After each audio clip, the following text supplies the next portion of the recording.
What's up, Cyberhawks? So in today's video, we're going to be going over AI interviews. This is a pretty interesting video on how a individual lost their job with or after the AI interview. So I'm going to go ahead and take a look at this, and then I'll kind of just give my kind of thoughts on this, and if I have actually experienced some crazy interviews dealing with AI. So this should definitely be interesting. And yeah, if you haven't already, be sure to hit that like button and subscribe. But let's go ahead and start out the video. I started questioning myself and then my ability and myself as a person. Anthea spent years building her dream career as a makeup artist. But one interview powered by AI facial analysis technology cost her her job. A career that I've worked really hard in, that I'd put a lot of. Okay, let's take a quick cut right there. So she says she does makeup. If I read that, yeah, makeup artist.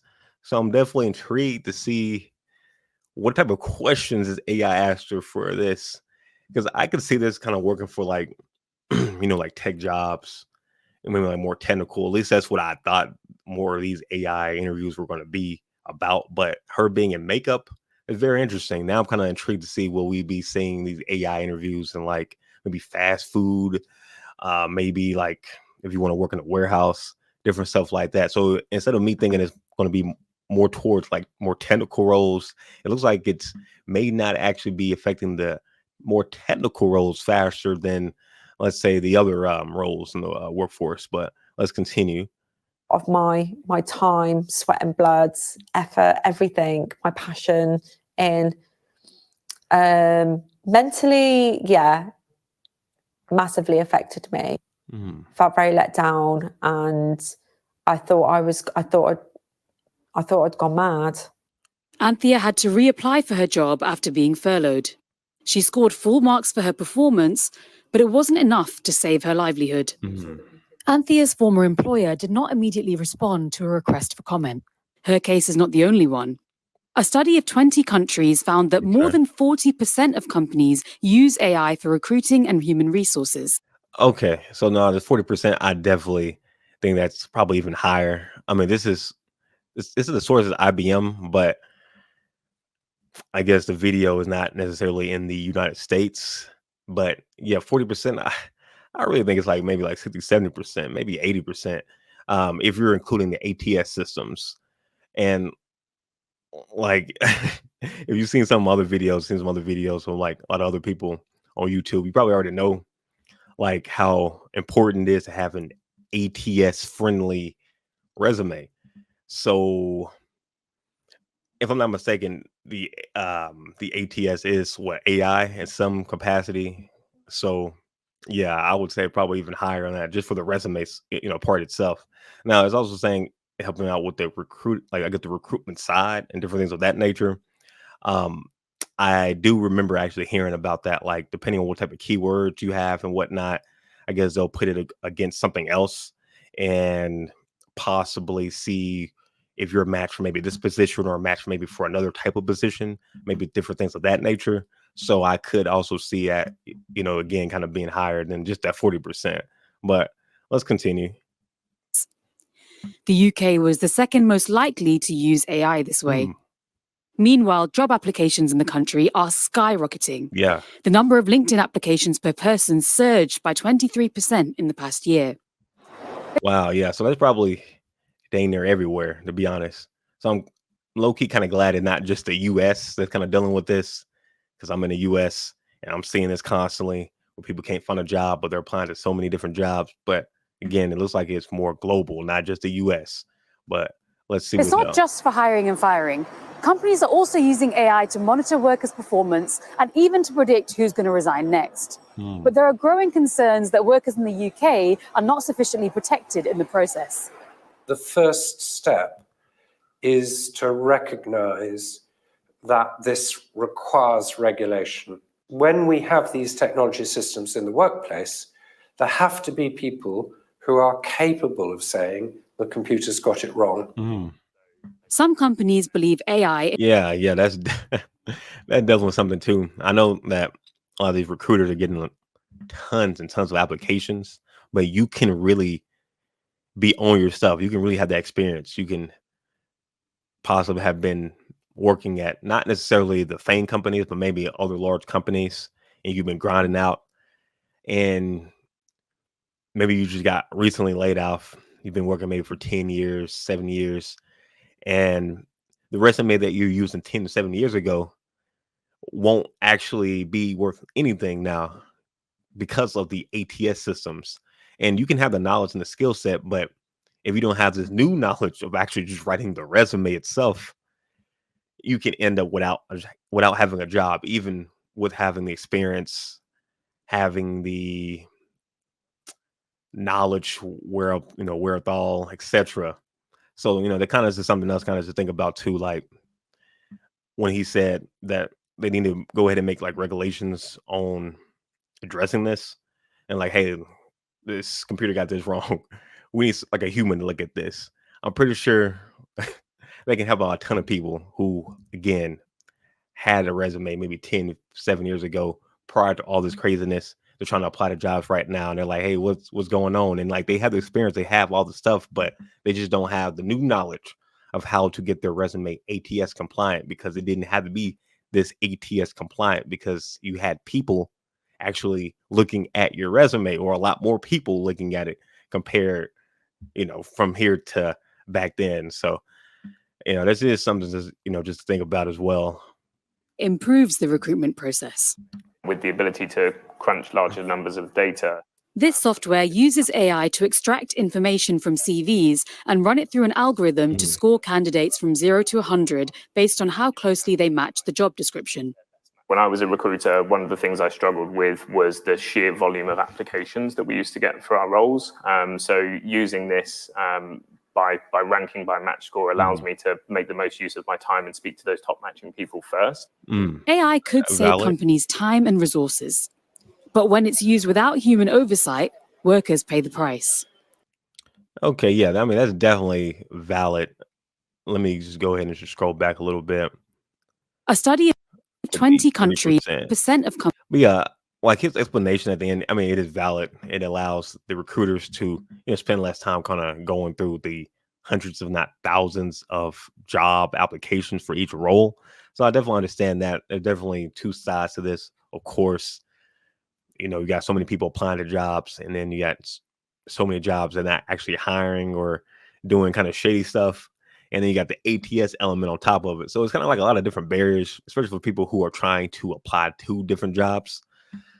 Now, I'm going to be quite frank with you. I think the only way to really, you can't really solve this, I don't think, in no quick amount of time. We're going to definitely need more, job opportunities that are actually hiring people. Because again, when I was applying to 1,000+ jobs, I seen one of my interviews that I did with Josh. Somebody wrote that in the comment, how I was able to do so many different jobs, and I guess not seeing repeats and whatnot. And that kind of just had me thinking. I'm like, I was able to apply to a ton of different jobs, and they weren't repeats. Now, in my field, the cybersecurity field, there was just options on options on options, but a lot of these jobs weren't actually hiring people. I had plenty of emails where I applied to a job, and then 2 or 3 months later, they say, "Oh, okay, this job is on hold. This position is closed. This position on hold." Or I've been talking with people before. I remember I got to the third round, maybe my third month of applying to jobs, and I thought we were going good, and we lost the contract. It was I guess it was contingent on working with a government group or whatnot. The contract didn't go through, so I didn't get that job. I remember another one too. I'm kind of going through the routes. I think after my third interview, or maybe it was before, it just kind of closed. It was yeah, we're gonna have to keep this on hold, but we'll let you know if we end up opening this back up. So, those are just a few. But even though I applied to a ton of these jobs, all these jobs weren't actually hiring. Half of these I felt were just for show. Another 1/4 just end up being closed or didn't get the contract. So it's just a lot of different barriers on that. So if you actually open up the amount of jobs that are actually hiring people, I think then we would see it actually getting a little bit better. Now, again, with so many new people here, it seems like we're getting even more people here. It looks like we're going to still, unfortunately, have to rely on, I guess, ATS systems a little bit, at least for like the general populace. If you're trying to get across this, something I'll definitely recommend is talking to the recruiter themselves if you're able to. We got sites like LinkedIn, where a lot of times when you apply to a different job or apply to the jobs, at least if you have like the LinkedIn Premium membership, you are able to actually see the recruiter. So when you see the recruiter, you can go ahead and like, just send them a message like, hey, I would like to apply to, XYZ job. Matter of fact, let me bring that up. I'm gonna show you guys on this one. Well, if it lets me. If it doesn't, I'll kind of just read what I usually what I usually say to people, and then I will make another video kind of going over this. Okay, it looks like it's not allowing me to show. Wait, you know what? Let me try one more thing real quick. I want to see if I can put this on a Word doc just real quick. And I can show you guys this. Okay, document 30. All right, let's see if I can show you guys this just real quick. But if not, I'll just read what I say to recruiters. And this actually did pretty good for the most part. I'm not going to lie. Let's see, plus. Okay, not that. I'm still kind of getting used to using StreamYard. Okay, extra camera file. Okay, it looks like if I want to share different screen. Okay, I guess guys don't have to worry about me doing it on this one. I'll go ahead and put myself back on the screen here. But yeah, I'll go ahead and just read out what I say to the people.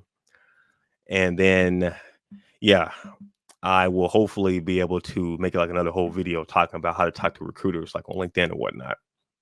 So for like my title or my header, I'm like interested in blank job title at job company. So like I'm interested in cybersecurity analyst position at, GameStop, for example, or Nike or whatever like that. And then in the body, I have like, hey, blank. So, hey, for whoever the username is, my name is Eric and I'm excited to apply for the position. I'll write down the whole position name at the name of the company.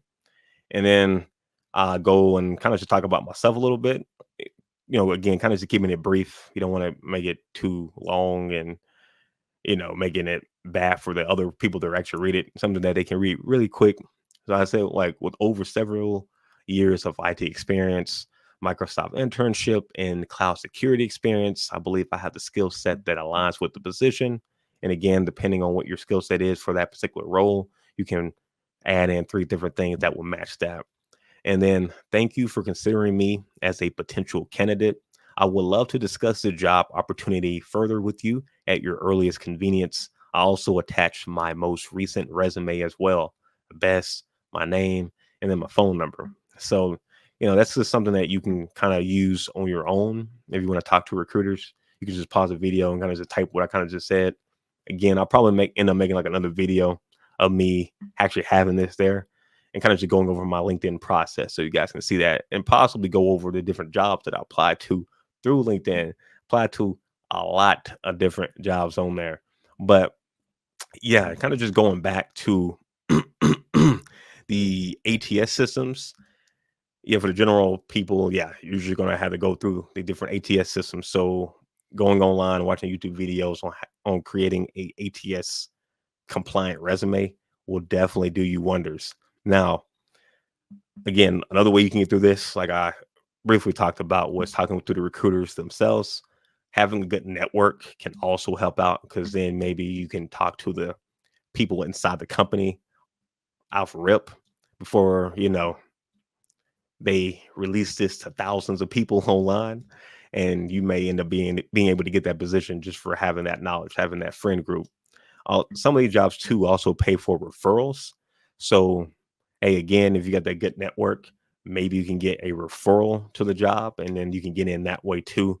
But yeah, outside of that, yeah, unfortunately, it's like you will be having to go through some type of ATS systems again. If you're kind of just talking about generally, if you're applying to a whole lot of different jobs, but again, that doesn't necessarily mean that you can't start working on different ways to network and work on ways to go around this so that you can talk to the recruiters and other hiring people. Again, kind of like what I just talked about earlier with my little spiel that I showed to recruiters on LinkedIn or recruiters maybe on Indeed or something like that, just to see, what they'll say and get past the ATS system. And I say maybe about like 1/4. Yeah, maybe about 1/4, 3/8 of the time they'll like respond back to me. And yeah, that doesn't necessarily mean you'll get the job, but I feel like it does give you a higher likelihood. And I have got some interviews through that. But yeah, I'm definitely intrigued to see what the future of the AI interviews will end up going. One of my predictions is something that you guys have probably seen maybe once or twice. Some of the interviews where you're kind of just talking to the screen and it's like a question. I think on Indeed they do a lot of these, and I actually didn't go through any of these on Indeed because I was like, you know what, I'm gonna waste my time with this. But apparently, some people have went through this and actually have gotten a job where you kind of just talking to the screen, answer different questions. And I'm thinking that's going to probably become more prominent in like all the roles, like tech roles, fast food, et cetera, where they'll probably have like a series of questions that they'll have for the AI system. And either it'll talk to you like with a more of an AI robotic voice, or maybe it'll just have the questions there. And I guess depending on how you answer the questions, then it'll change its questions or kind of like interact with you that way.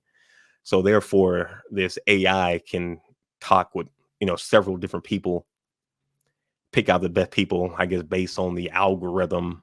And then from there, you can go ahead and, possibly have a chance to actually talk to a human to get a job. But that's kind of my predictions on that. I definitely want to hear you guys' thoughts on that. Do you guys think we're going to be seeing more AI in different capacities for these jobs, or do you think it will be kind of what we're seeing right now, or do you think it will just die off altogether? I think we'll still be seeing it again for the most part. So if you do want to, work around on avoiding that, this is a great time right now to start building up your network so that you can have people that you can talk to within companies. So you can just go ahead and bypass all of this and or start writing up templates and whatnot so that you can start speaking to these recruiters directly. LinkedIn usually shows it, at least if you got LinkedIn Premium, on a lot of these different jobs, so you can see who's exactly the recruiter. You can probably look it up on LinkedIn or Indeed, perhaps, and going to companies' websites, for example. I'm pretty sure you can find recruiters and, doing a little Googling as well. So there are different ways that you can find recruiters that way and kind of just speaking with them directly. Oh, another good way too is using social media. I follow a couple of recruiters who are kind of like big on Instagram, and I've been able to talk with them. And with them, I wasn't necessarily looking for a job. I'm kind of just saying, hey, you're doing a good job, XYZ. And they usually respond, back kindly, cool. So I guess if I was looking for a job, I could have hit them up for that too. But like there's different avenues. Again, you kind of just had to think outside the box on a lot of this.